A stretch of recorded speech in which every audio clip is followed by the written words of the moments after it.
अस्सलामुअलैकुम वरहमतुल्लाहि वबरकातुहू। आप देख रहे हैं कर्नल एजुकेशन MKN। और आज जो है वो मैं आपके लिए लेके आया हूँ बायोलॉजी दहम क्लास यानी 10th क्लास की जो बायोलॉजी है उसके शॉर्ट क्वेश्चंस फुल बुक के।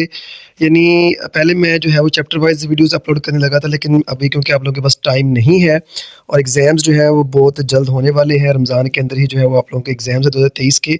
तो मैं आपको हर चैप्टर के मोस्ट इंपॉर्टेंट क्वेश्चन जिनको आप तैयार करके 99.99% अपना शॉर्ट क्वेश्चन का जो पोर्शन है वो हल कर सकते हैं। आपको पता है कि आप लोगों ने जो है वो 15 शॉर्ट क्वेश्चंस करने होते हैं, 30 नंबर 60 के अंदर से वो शॉर्ट क्वेश्चंस के होते हैं।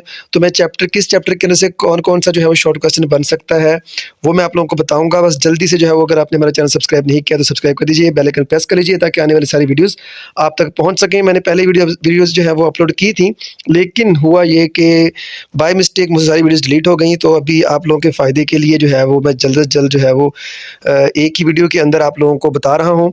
वीडियो थोड़ी लंबी हो जाएगी लेकिन बहुत इंपॉर्टेंट वीडियो है, इसको स्किप ना कीजिएगा ज़रा। आप लोगों को इसके अंदर जो है मैं बहुत अहम चीज़ें बताने वाला हूँ जो 2023 के एग्जाम्स के अंदर आ सकती हैं। तो चलते हैं हम अपने पहले यूनिट के पास। हमारा पहला यूनिट जो है आपको पता है यूनिट नंबर 10 है। तो उसके अंदर जो आपको शॉर्ट क्वेश्चन आ सकता है वो स्टोमेटा एंड लेंटिसेल्स दोनों की तारीफ भी आ सकती है और दोनों के दरमियान फ़र्क भी आ सकता है। इंग्लिश मीडियम उर्दू मीडियम दोनों ज़रा तवज्जो से सुनिएगा, क्योंकि इंग्लिश मीडियम के अंदर जो है वो क्वेश्चंस हैं और उर्दू के अंदर मैं उसको ट्रांसलेट करके आप लोगों को बता रहा हूँ। उर्दू लिखने का टाइम नहीं था, बहुत इंपॉर्टेंट क्वेश्चन थे जो आप लोगों के पास पहुँचाने थे मैंने।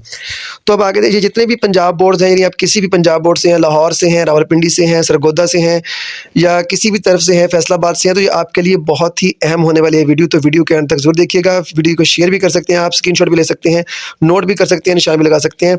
तो दूसरा हमारे पास जो क्वेश्चन है फंक्शन ऑफ नेजल कैविटी, ये यहाँ पे क्वेश्चन में थोड़ा चेंज कर देता हूँ। यहाँ पे क्वेश्चन इस तरह से भी हो सकता है कि नॉस्ट्रल एंड नेजल कैविटी, यानी कि नथनों और नेजल कैविटी में क्या फ़र्क होता है और इनके मतलब इनके दरमियान की जो है वो फंक्शन यानी अफ़ाल आपने तहरीर करने हैं। फंक्शन ऑफ म्यूकस, ठीक है, म्यूकस के जो अफ़ाल हैं वो आपने बताने हैं। नाक के अंदर जो नाक के अंदर म्यूकस होता है ना हमारे, उसकी बात कर रहे हैं।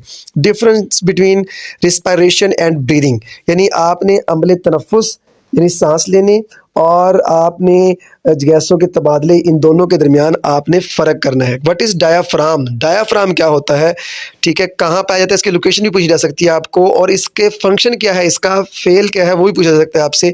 और उसके बाद ट्रैकिया, ट्रैकिया में 3 तरह के क्वेश्चन बनते हैं। व्हाट इज़ ट्रैकिया, ट्रैकिया क्या है, right structure of trachea, trachea की साख्त लिखें। उसके बाद आपको आ सकता है right function of trachea, trachea का अफ़ाल लिखें। यानी यहाँ पे सिर्फ मैंने ट्रैकिया लिखा हुआ है, बाकी जब तक आप वीडियो सुनेंगे नहीं गौर से, स्क्रीनशॉट ले भी लेंगे तो आपको समझ नहीं आएगी क्वेश्चन कैसे आना है। तो तवज्जो से एक एक लफ्ज़ के ऊपर आप लोगों को तवज्जो रखनी है। आगे वो कहते हैं सिम्टम्स ऑफ नमूनिया एंड एस्थमा, यानी दमे और नमूनिया की अलामात। यहाँ पे एक चीज़ बता दूं आपको कि काजेज़ भी आ सकती हैं कि वजूहात क्या है। उसके बाद आपसे पूछा जा सकता है डबल नमूनिया क्या होता है, ठीक है, और नमूनिया की काजेज़ और एस्थमा की काजेज़ जो है वो आपसे पूछ सकता है, यानी वजूहात क्या है। उसके बाद एक्यूट एंड क्रोनिक ब्रोंकाइटिस। अब आपसे ये क्वेश्चन पता है कैसे हो सकता है, क्वेश्चन ऐसे हो सकता है कि what is bronchitis, right it's 2 types, acute and chronic bronchitis, यानी कि ब्रोंकाइटिस क्या है और एक्यूट और क्रोनिक ब्रोंकाइटिस क्या होता है। उसके बाद इफेक्ट ऑफ स्मोकिंग, यानी सिगरेट नोशी, तंबाकू नोशी के जो असरात हैं वो आपको पूछ सकता है कि क्या होते हैं। या एक क्वेश्चन ऐसे भी हो सकता है कि differentiate between active smokers and passive smoker, यानी एक्टिव स्मोकर और पैसिव स्मोकर। एक तो सिगरेट खुद पी रहा है वो एक्टिव है, और दूसरा जो पास बैठा हुआ जिसको सिगरेट का धुआं जा रहा है वो पैसिव स्मोकिंग है। ये भी आ सकता है कि इन दोनों में से जो है वो ज़्यादा इफेक्टिव कौन सी है। जैसे आपको पता है पैसिव जो पास बैठा है उसको ज़्यादा नुकसान है, ठीक है जी। उसके बाद हम कहते हैं जी वॉइस बॉक्स, एंड उसके बाद सर उससे पूछा जी ब्रोंकस। अच्छा, वॉइस बॉक्स के बारे में ना पता कैसे क्वेश्चन हो सकता है, वो ऐसे हो सकता है कि व्हाट इज वॉइस बॉक्स, या how voice is produce in the larynx, why larynx is called voice box, ठीक है। उसके बाद vocal, what are vocal cords, यानी 3 तरह से क्वेश्चन 4 तरह से हो सकता है कि वॉइस बॉक्स क्या है, लैरिंक्स को वॉइस बॉक्स क्यों कहते हैं, लिरिक्स के अंदर किस तरह से आवाज़ पैदा होती है, और दूसरा वोकल कॉर्ड्स क्या होते हैं। उसके बाद ब्रोंकस के बारे में आपसे पूछा जा सकता है कि व्हाट इज ब्रोंकस, ठीक है जी। उसके बाद चलते हैं हम अपने क्वेश्चन सॉरी अगले चैप्टर के पास। अगला चैप्टर हमारा जो है वो चैप्टर नंबर 2, लेकिन वैसे आपको पता है कि चैप्टर नंबर 11 है आपकी बुक का 10th क्लास का। तो हम आपको जो शॉर्ट क्वेश्चन आ सकता है वो आ सकता है होम्योस्टेसिस एंड एग्जाम्पल। होम्योस्टेसिस क्या है, इसकी मिसाल दें, ठीक है।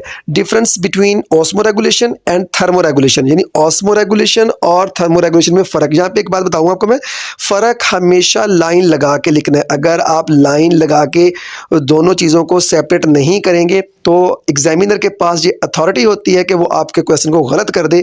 अगर आप ऊपर लिख देते हैं जी ऑस्मो रेगुलेशन, नीचे लिख देते हैं थर्मो रेगुलेशन, तो आपका क्वेश्चन गलत करने के चांसेस होते हैं। 1 नंबर आपकी बीच में लाइन लगाने का है, तो 2 नंबरों में से 1 नंबर आपका लाइन लगाने का है। अक्सर हम क्या करते हैं, पेपर करके आते हैं जी, पेपर बहुत चेक किया हमने, सारा कर लिया, हमने पेपर अटैम्प्ट नहीं सही किया होता। अटैम्प्ट सही करने का तरीका यही है कि आप दरमियान में लाइन लगाएं, राइट साइड पे एक चीज़ लिखिए और लेफ्ट साइड दूसरी चीज़ लिखें, ठीक है जी। उसके बाद आपको जो है वो क्वेश्चन अगला हो सकता है जी कि प्रेशर फिल्ट्रेशन क्या होती है, ठीक है, व्हाट इज प्रेशर फिल्ट्रेशन। उसके बाद ट्यूबुलर सेक्रीशंस क्या होती हैं। उसके बाद ग्लोमेरुलस फिल्ट्रेट क्या होता है। उसके बाद लिथोट्रिप्सी क्या होती है। ये आपको यहाँ भी आ सकता है कि what explain the non surgical method of removal of kidney, यानी कि जो आपके गुर्दे के अंदर जो पथरी है उसको निकालने का, ऑपरेशन के बगैर निकालने का तरीका। यहाँ पे सिर्फ लिथोट्रिप्सी लिखा हुआ है, आप सोच रहे होंगे कि पता नहीं दूसरे क्वेश्चन कहाँ से बोल रहा है। क्वेश्चन पूरा इस तरह से आ सकता है, सिर्फ मैंने यहाँ पे पॉइंट आउट किया है, सिर्फ अकेला लिथोट्रिप्सी लिखा है। अगर आप अकेला लिथोट्रिप्सी को देखेंगे, कल क्वेश्चन आएगा तो आपको पता नहीं चलेगा क्वेश्चन कैसे आया। तो मैंने सिर्फ यहाँ पे लिथोट्रिप्सी लिखा है, ठीक है। तो आगे बता मैं खुद रहा हूँ कि क्वेश्चन कैसे आएगा। तो लिथोट्रिप्सी को देख के ये नहीं कहना कि लिथोट्रिप्सी का क्वेश्चन आपको वहाँ पे क्वेश्चन आया और आप भूल जाए जी कि ये तो हमने लिथोट्रिप्सी वाला किया था, ये क्वेश्चन कहाँ से आ गया कि non surgical method of removal. तो non surgical method of removal जो है वो लिथोट्रिप्सी ही है। उसके बाद renal cortex and renal medulla. यानी रेनल कॉर्टेक्स क्या होता है, रेनल मेडुला क्या होता है, इसमें फर्क भी आ सकता है, इन दोनों की डेफिनेशन भी आ सकती है, ठीक है। उसके बाद किडनी ट्रांसप्लांट, यानी कि आपको ये पूछ सकता है किडनी ट्रांसप्लांट क्या होती है। अब यहाँ पर किडनी ट्रांसप्लांट के अंदर से क्वेश्चन आ सकते हैं, वो जरा सुनिएगा। एक आपको क्वेश्चन आ सकता है व्हाट इज टिश्यू रिजेक्शन, यानी आप यहाँ पे आप देखेंगे सर यहाँ पे टिश्यू रिजेक्शन लिखा हुआ नहीं है, लेकिन मैं ये आपको क्लियर कर रहा हूँ कि किडनी ट्रांसप्लांट के अंदर सबसे बड़ा जो प्रॉब्लम होती है वो होती है हमें जो टिश्यू रिजेक्शन, यानी कि अगर डोनर यानी कि जो गुर्दा देने वाला है और जो गुर्दा लेने वाला है दोनों के टिश्यू मैच नहीं कर रहे हैं, तो गुर्दा लगा दिया है तो वो टिश्यू रिजेक्शन हो जाएगी, यानी साइड इफेक्ट हो सकता है जिसकी वजह से डेथ भी हो सकती है मरीज की। उसके बाद चलते हैं डायलिसिस क्या होती है। डायलिसिस की 2 टाइप्स आपको पता है, पेरिटोनियल डायलिसिस, ठीक है, और उसके बाद जो है हमारे पास ये यानी कि दोनों टाइप्स जो आपने डायलिसिस की वो करनी है, कब करना पड़ता है ये भी पूछा जा सकता है और कितनी बार करना पड़ता है, तो एमसीक्यू के लिए ऐसे पता है हमें। उसके बाद kidney stone and it's symptoms, यानी कि गुर्दे की पथरी और इसकी अलामात। आपको ये भी पूछ सकता है कि काजीज वजूहात कौन कौन से, ठीक है जी। उसके बाद चलते हैं अपने तीसरे चैप्टर की तरफ। एक ही वीडियो के अंदर मैंने आप लोगों को सारे चैप्टर्स के बारे में बता देना है, ठीक है। वीडियो थोड़ी लंबी हो जाएगी लेकिन ये बहुत इंपॉर्टेंट है, तो आपने थोड़ी देर के लिए सब्र करना है।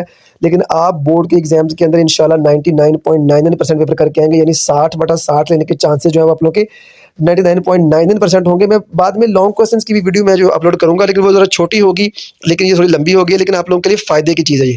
उसके बाद कहते हैं जी कि यूनिट नंबर 3 जो हमारा है, यानी वैसे चैप्टर नंबर 12 जो है उसके से coordination and name of its type, यानी कोऑर्डिनेशन क्या है, इसकी एग्जाम, ठीक, केमिकल कोऑर्डिनेशन, ठीक है। और ये जितनी भी इसकी टाइप्स है वो सारी आपने दोनों दोनों 2 टाइप्स हैं इसकी, वो आपने करनी है, ठीक है। उसके बाद गैंग्लियन क्या होता है, what is its function, ganglion क्या है और इसका फेल क्या है। Spinal cord and its function, spinal cord यानी हराम मगज क्या है और इसके अफाल क्या है। उसके बाद कंपोनेंट ऑफ कोऑर्डिनेशन, यानी कि जो कोऑर्डिनेशन के अज्जा हैं, जो कंपोनेंट हैं, जो चीज़ें, यानी सेंसरी न्यूरॉन, ठीक है। उसके बाद जो है inter neuron, motor neuron, effectors, coordinators, वो सारी चीज़ें आपने इसके अंदर लिखनी है। ये एक ना आपकी बुक के अंदर जो है वो आप लोगों को उन्होंने एक नीचे एक पूरी इक्वेशन दी हुई है, ठीक है, वो आपने वो लिखनी है यहाँ पर। उसके बाद difference between stimulus and receptor, stimulus क्या होता है, रिसेप्टर क्या होता है, यानी कि आप लोग मुहर्रक क्या होता है और उसके बाद जो है वो रिसेप्टर क्या होता है वो आपसे पूछ सकता है। उसके बाद क्या difference between reflex action, reflex arc, यानी रिफ्लेक्स एक्शन क्या है और रिफ्लेक्स आर्क, दोनों में फर्क फिर आ गया है, फर्क पे याद रखिएगा, फर्क में लाइन लगानी है आपने।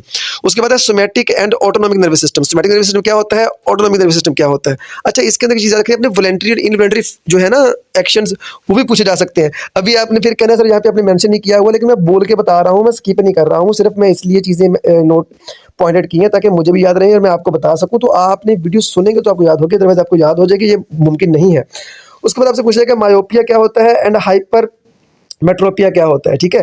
मायोपिया और हाइपरमेट्रोपिया जो है दोनों के जो है, यानी कि आप लोग को क्वेश्चन आ सकता है, दोनों में फर्क आ सकता है। उसके बाद define hormone and endocrine system, यानी हार्मोन क्या है इसकी तारीफ करनी है और एंडोक्राइन सिस्टम की आपने। और यहाँ पे आपको क्वेश्चन आ सकता है डिफरेंस बिटवीन एंडोक्राइन और एक्सोक्राइन ग्लैंड्स, ठीक है। एंडोक्राइन और एक्सोक्राइन ग्लैंड्स जो है उनमें आपको फर्क आ सकता है। उसके बाद pituitary gland and its function, pituitary gland और उसके अफाल आ सकते हैं। उसके बाद आपका चौथा चैप्टर है कि जी स्केलेटन एंड एंडोस्केलेटन, स्केलेटन क्या होता है, एंडोस्केलेटन क्या होता है, ठीक है। आपको एक क्वेश्चन ऐसे हो सकता है कि difference between endoskeleton and exoskeleton. उसके बाद difference between flexor and extensor, यानी एक्सटेंसर क्या होता है, फ्लेक्सर क्या होता है, इसमें फर्क करना है। ये क्वेश्चन आपका, ये क्वेश्चन ऐसे भी हो सकता है what do you know about antagonism, आप एंटागोनिज्म के बारे में क्या जानते हैं, ठीक है। तो उसके बाद हमारे पास हो जी ओस्टियोसाइट्स क्या होते हैं, ये क्वेश्चन आपको हो सकता है। ओस्टियोसाइट्स, ओस्टियोक्लास्ट, ओस्टियोब्लास्ट, ठीक है। और कॉन्ड्रोसाइट्स, आपको पता है कॉन्ड्रोसाइट्स क्या होते हैं, वो करी हड्डी के अंदर यानी कार्टिलेज के अंदर होते हैं। उसके बाद जो ओस्टियोसाइट्स, ओस्टियोक्लास्ट, ओस्टियोब्लास्ट जो है वो तीन जो है वो बोन के सेल्स हैं, बोन फॉर्मिंग, ठीक है, बोन मिच्योरिंग और दूसरी। तो आप लोग इसे अच्छी तरह से तैयार करते हैं। उसके बाद हमारे पास number of bones in the axial and appendicular skeleton, यानी कि आपका जो ढांचा एक्सियल है यानी ऊपर वाला जो ढांचा है आपकी उसकी हड्डियाँ पूछ सकते हैं, और नीचे वाला ढांचा है उसकी हड्डियाँ जो है बोन की तादाद जो है वो पूछी जा सकती है। टाइप्स ऑफ जॉइंट, ठीक है, ये जॉइंट्स लिखा गया है, जॉइंट्स नहीं जॉइंट्स है, यानी जोड़ की इकसाम जो है, ठीक है। बॉल एंड सॉकेट जॉइंट, ठीक है, हिंग जॉइंट, ये स्लाइटली मूवेबल, फ्रीली मूवेबल। उसके बाद difference between tendon and ligaments, एक हड्डी को हड्डी से जोड़ता है, एक हड्डी को मसल से जोड़ता है, यानी लिगामेंट और टेंडन में फर्क आ सकता है। व्हाट इज बोन, बोन क्या है, हड्डी क्या है, difference between compact and spongy bone, compact और स्पॉन्जी बोन के दरमियान में आपको फर्क आ सकता है। उसके बाद ओस्टियोप्रोसिस, ओस्टियोप्रोसिस क्या है,